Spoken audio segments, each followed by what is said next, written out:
पिछले वीडियो में हम लोग पैराग्राफ 1 और 2 को पूरी तरह से अच्छी तरह से प्रिपेयर कर लिए थे। अब हम जो पढ़ेंगे वो हमारा पैराग्राफ 3 और पैराग्राफ 4 रहेगा, जिसे आपको ध्यान से देखना होगा। मैं आपको कुछ वर्ड मीनिंग बताना चाहूँगा और इसमें 3 और 4 पैराग्राफ को पढ़ाऊँगा। तो सबसे पहले आप पैराग्राफ 3 का वर्ड मीनिंग याद कर लीजिए। तो यहाँ पर बकेट, वाइट वॉश और इंडेड, मार्बल और स्ट्रिंग, ये आपको पैराग्राफ 3 में देखने को मिलेंगे। इसे पढ़ने के बाद आप पैराग्राफ 3 को आसानी से समझ में आएगा। तो अब मैं पैराग्राफ 3 को स्टार्ट करता हूँ, उसके बाद से पैराग्राफ 4 पढ़ेंगे। तो चलिए स्टार्ट करते हैं।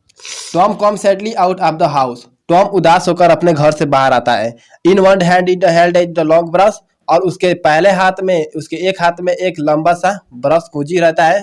और in the other hand cried in the bucket white wash full of white wash. ठीक है, सॉरी दोस्तों, bucket which was full of white wash. और उसके दूसरे हाथ में बाल्टी में भरी एक सफेदी करने के लिए एक पेंट रहता है, यानी सफेदी रहता है। ठीक है, he aunty was the making him white wash. He aunty was the making it white wash. अब यहाँ पर देखिए, जो उसके आंटी ने उससे चारदीवारी पर सफेदी करने का कार्य किया था, ये इसका आंसर हो जाएगा। ठीक है, his aunty was the making him white wash the fans, और जो उसके आंटी पॉली ने उसे व्हाइट वाश दिया था उस चारदीवारी पर पेंट करने के लिए। Tom looked sadly at the fence. Tom looked sadly at the fence. Tom चारदीवारी जिससे उस पे पेंट करना था, उस दीवार को वह उदास होकर देखता है। हाउ हाई इट, कितना लंबा है। हाउ लॉन्ग इट, कितना लंबा है। ठीक है, हाउ हाई कितना लंबा है, हाउ लॉन्ग कितना, सॉरी दोस्तों, कितना चौड़ा है और कितना लंबा है। ही थॉट, वह सोचता है। Indeed he height, Indeed the height of the fence was 9 feet and it the length was 30 yard. ठीक है, यार्ड का मतलब दोस्तों गज होता है और फीट का मतलब फुट, आप जानते होंगे। अब इंडीड का मतलब दोस्तों वास्तव होता है, और मैं आपको अब इसका अर्थ बताना स्टार्ट करता हूँ। वास्तव में इसका जो चार दीवारी का जो लंबाई था वह 9 फीट यानी 9 फीट था, और जो उसका चौड़ाई था वह 30 यानी 30 गज था। Tom but his brush into the white wash.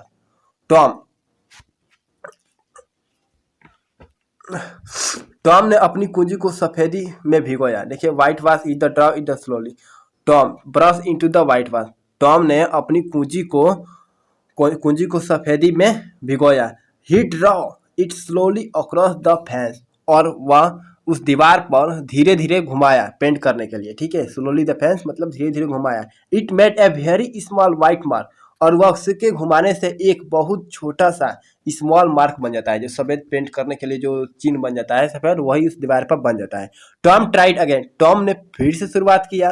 Another very small white mark, फिर उसी तरह से कोई दूसरा एक बहुत छोटा व्हाइट मार्क वहां पर जो दिखने को मिल गया। Tom set down and side heavily.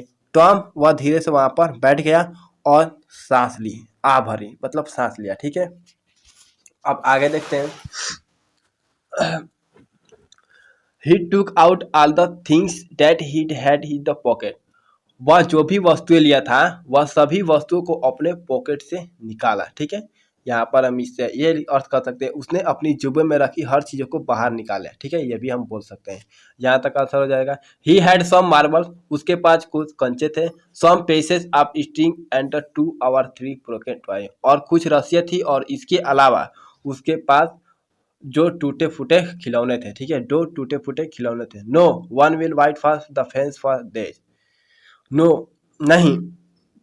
अब यहाँ पर बोलता है उसने सोचा है। ठीक है, no one will white wash the fence of days he thought, उसने सोचा नहीं, इसके बदले कोई भी चार दीवारी पर सफेदी नहीं करेगा। इसका मतलब ये हो जाएगा फेंस ऑफ डेज, इसके बदले कोई भी व्हाइट वाश पर यानी सफेदी चार दीवारी पर नहीं करेगा।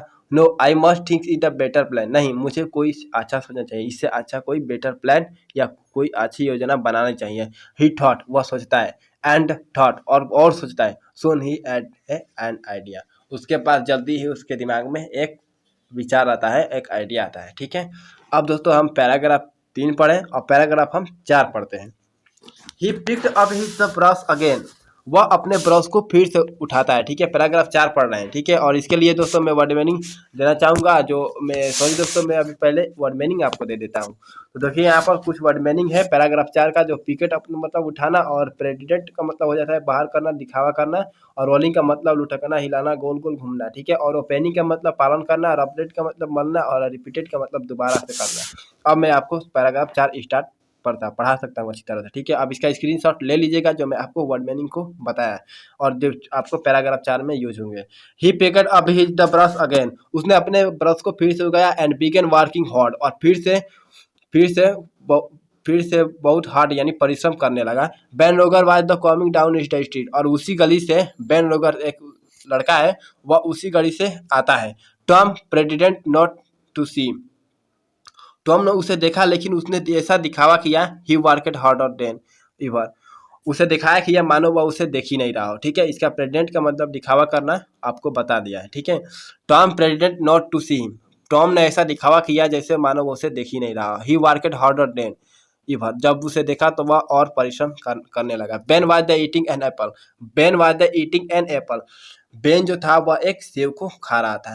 ही लुक्ड वेरी हैप्पी, वह देखने में बहुत खुशी लग रहा था। He was the prudently that he was the big ship, and वह जो टॉम था वह वैसे दिखावा कर रहा था जैसे मानो कोई पानी में चलती हुई जहाज हो। ठीक है, and he was the rolling like one. ठीक है, और फिर मैं यहाँ से उसके आदेशों का, और rolling ship, sorry he come up to,